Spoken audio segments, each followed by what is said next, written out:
Good evening po sa inyong lahat dyan. Ayan, ito naman po yung gagataan natin. Ang tawag po dito sa Bicol ay kulis. Ayan, hihimayin na natin mga kalanskip para yung ulam natin ngayong gabi. Gatang kulis. Ayan, hihimayin muna natin.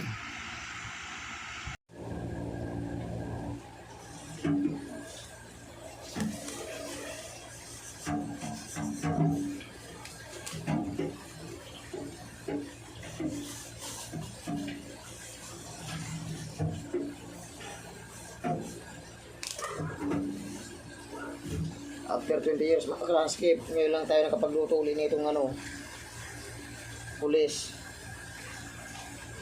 Tagal-tagal na natin ngayon lang naman tayo, meron kasi ang bigay sa atin. Kaya 20 years na tayong hindi nakakain nito. Ngayon lang naman. Kasi meron nagbigay po sa atin.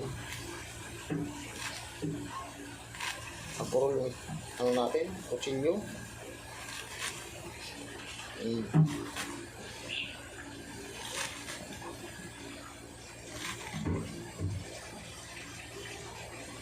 Hello, good evening everyone. Ayan, magkakata po tayong kulis. Ayan o, ini-email lang po natin mga kalanskip. Sarap tugataan. Ang sasawag natin, pritong isda. Ayan, ini-email. Ganito lang po mga kalanskip mag-himay. Kailangan yung pino. Ayan o. Sarap yung gagataan natin. Kulis. Tawag sa Bicol kulis. Ayan. Sarap. Parami na naman tayong kain nito mga kalanskip. Kasi pag sa larangan ng gata, dami natin nakakain.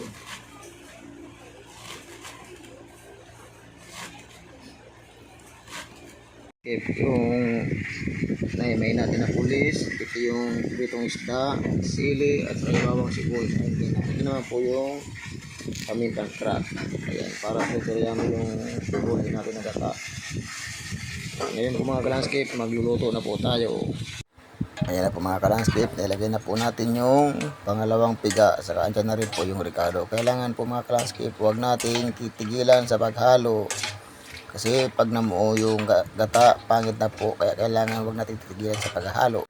Ayan na po mga kalanskip, nilagay na po natin yung gulay ng gatang kulis. Sarap niyan mga kalanskip.